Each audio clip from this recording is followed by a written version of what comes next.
Hello student, आज के इस वीडियो में class 10th biology chapter number 6 जिसका नाम है जनन। तो हम लोग जनन चैप्टर के अति लघुतरीय प्रश्नों का उत्तर करने वाले हैं।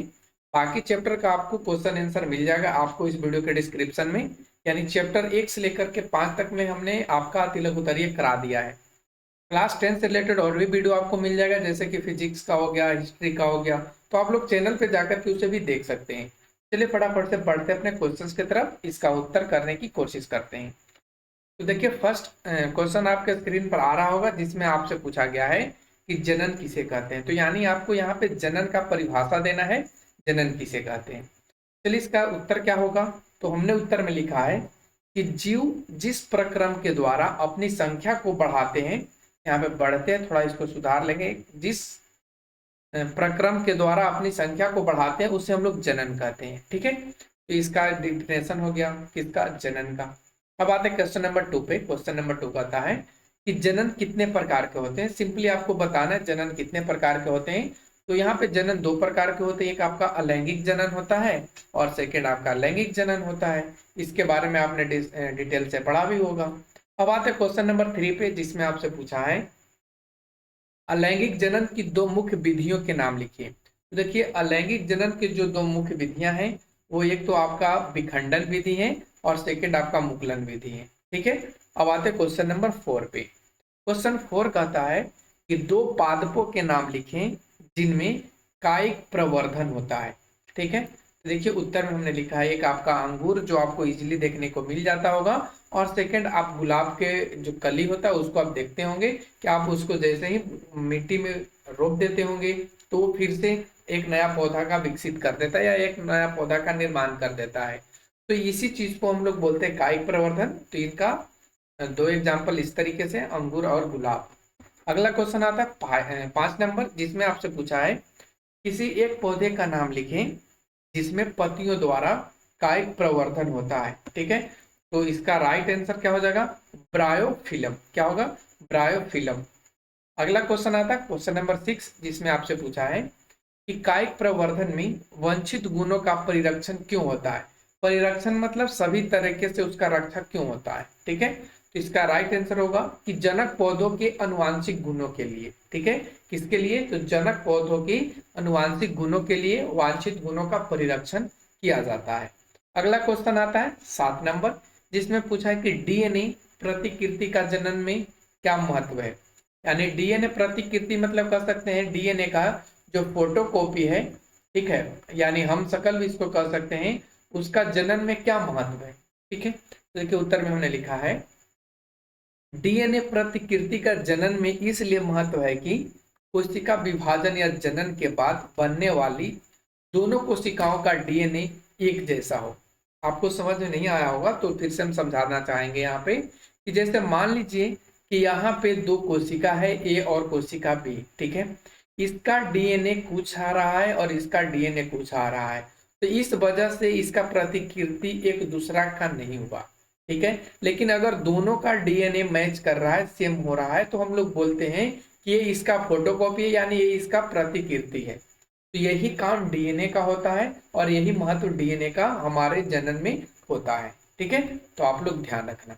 अगला क्वेश्चन आता है क्वेश्चन नंबर 8, जिसमें पूछा है कि जीवों में होने वाली विभिन्नता का क्या लाभ है।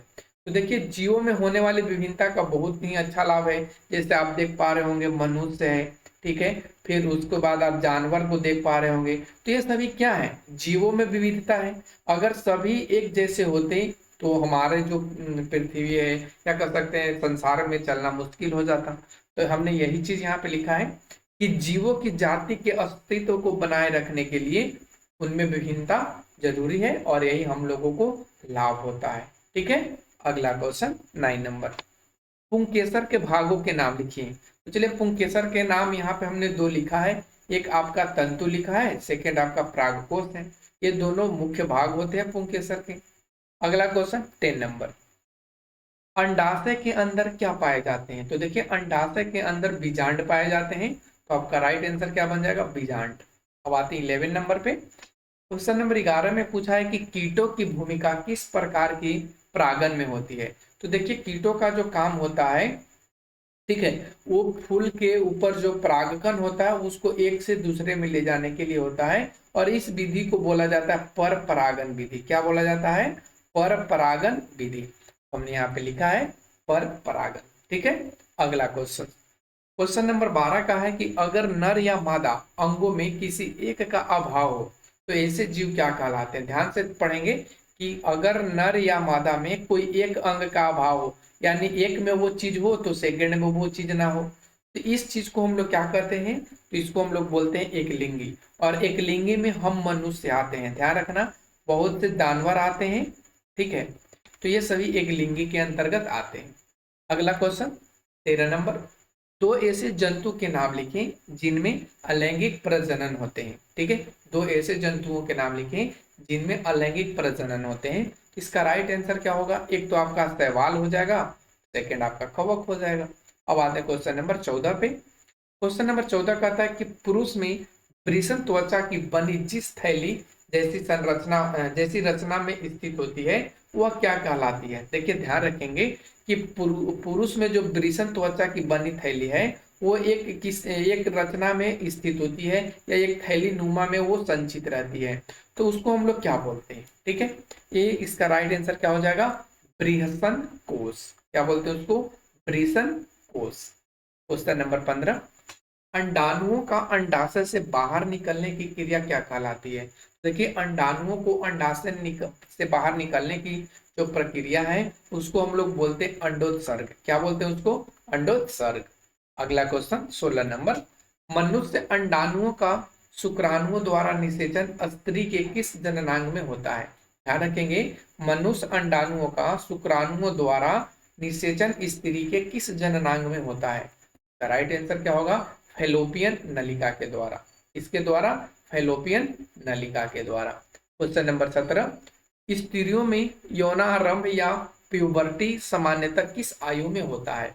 देखिए प्यूबर्टी किस उम्र में होता है? तो ये आपका 10 से 12 साल की उम्र में ये हो जाता स्त्रियों में। क्वेश्चन नंबर 18, स्त्रियों में लैंगिक चक्र कितने दिनों में पूर्ण होता है? ध्यान रखना, ये लैंगिक चक्र का दूसरा नाम रजोधर्म भी है, आपसे पूछा जा सकता है। ठीक है। फिर इसका एक और नाम है मासिक धर्म भी इसको बोला जाता है। तो ये 3 चीज इसका नाम है, ध्यान रखना। तो कितने दिनों का होता है? तो 28 दिनों में ये अपना चक्र क्या कर लेता है? पूर्ण कर लेता है। फिर से 28 दिनों के बाद यह फिर से स्टार्ट हो जाता है। फिर उसके बाद क्वेश्चन नंबर 19 बोलता है कॉपर्स ल्यूटियम से स्रावित होने वाले हार्मोन क्या कहलाते हैं? कॉपर्स ल्यूटियम से स्रावित होने वाले जो हार्मोन हैं उनको क्या कहते हैं? राइट आंसर क्या होगा? प्रोजेस्टेरॉन। ध्यान रखना, प्रोजेस्टेरॉन। क्वेश्चन नंबर 19 हो गया। अब हम लोग आते हैं 20 पे। किन्हीं दो यांत्रिक विधियों के नाम लिखें जो जनसंख्या नियंत्रण में सहायक है। तो देखिए हमने एक तो लिखा है पुरुषों के लिए, यहाँ पे बहुत इंपॉर्टेंट है। ठीक है। और ये आपका कॉपर्टी है स्त्रियों के लिए, तो ध्यान रखना। अब आता है क्वेश्चन नंबर 21। 21 में कहा है कि बैक्टीरिया के द्वारा होने वाले दो लैंगिक जनन संचारित रोगों के नाम लिखिए। तो देखिए बैक्टीरिया के द्वारा जो दो संचारित रोग होते हैं लैंगिक जनन में, वो यहाँ पे गोनोरिया या सिफिलिस है। ठीक है। लेकिन हमने यहाँ पे 4 लिखा है, क्यों 4 लिखा है? अगर आपको इसमें से कोई दूसरा पसंद आ रहा है, जैसे आपको ऑब्जेक्टिव क्वेश्चन आया, ठीक है, और ऑब्जेक्टिव क्वेश्चन में इनमें से ये 2 को दे दिया, चाहे इसमें से ये कोई एक उठा के दे दिया, तो आपको चारों पता होंगे तो ज्यादा बेस्ट होगा। ठीक है। आप उसको अच्छे से कर पाएंगे। तो यहाँ पे चारों का नाम ध्यान में रखेंगे। अगला क्वेश्चन 22, जीवों में अनुवांशिक गुणों का वाहक क्या है? तो देखिए जीवों में जो अनुवांशिक गुणों का वाहक होता है उसको जीन कहते हैं, या उसको डीएनए कहते हैं, ध्यान रखना, या उसको गुणसूत्र कहते हैं। ठीक है। ठीक है। आपको इसमें से देखने को ज्यादा जीन ही मिलेगा और ज्यादा आपके लिए सुटेबल जीन ही होगा। ठीक है। अब आते हैं आगे क्वेश्चन नंबर 23 पे। किस प्रकार के जनन में शुक्राणु एवं अंडाणु का निर्माण नहीं होता है? तो वो कौन सा जनन होता है? अलैंगिक जनन। ठीक है। अलैंगिक जनन जिसमें शुक्राणु और अंडाणु का निर्माण नहीं होता है। अगला क्वेश्चन 23 नंबर जिसमें पूछा है फूटी या सिस्ट निर्माण किस प्रकार के विभाजन में होता है? फूटी या सिस्ट निर्माण किस प्रकार के विभाजन में होता है? इसका राइट आंसर होगा बहुखंडन या बहुविभाजन में। उसके बाद आते हैं क्वेश्चन नंबर 25, जिसमें पूछा है कि प्लेनेरिया में जनन मुख्यतः किस विधि से होता है।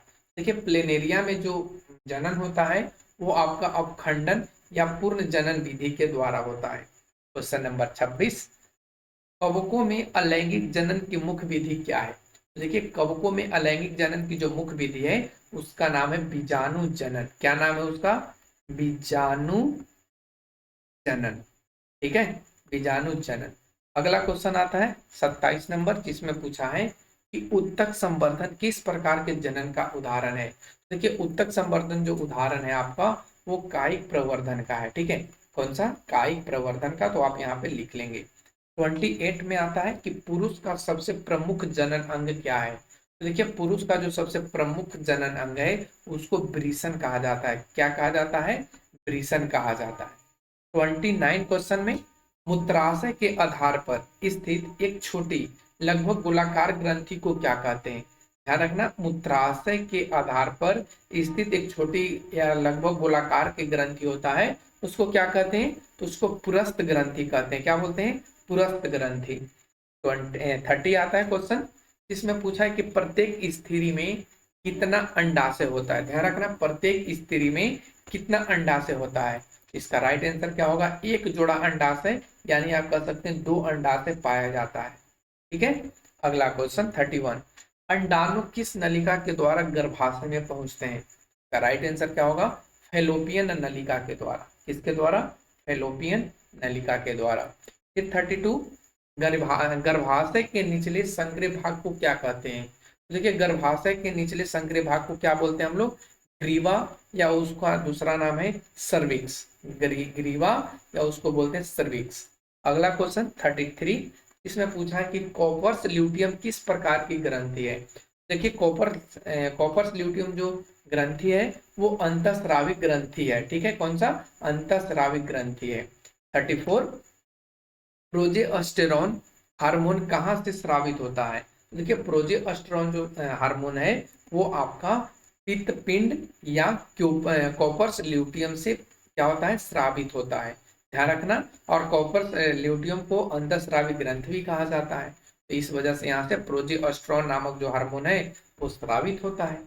फिर आगे का क्वेश्चन 35 है, जिसमें पूछा है कि स्त्रियों के मूत्र जनन नलिकाओं में एक प्रकार के प्रोटोजोआ से होने वाले संक्रमण को क्या कहते हैं।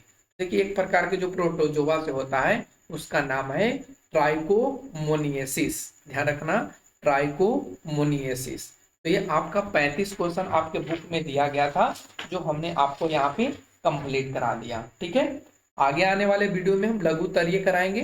पहले सभी चैप्टर्स का अति लघु तरीय करा दे रहे हैं, फिर आपको लघु तरीय मिलेगा, उसके बाद दीर्घ का मिल जाएगा। तो आज के वीडियो में बस इतना ही। कैसा लगा आप लोग कमेंट सेक्शन में जरूर बताइए। Thanks for watching, take care, bye bye.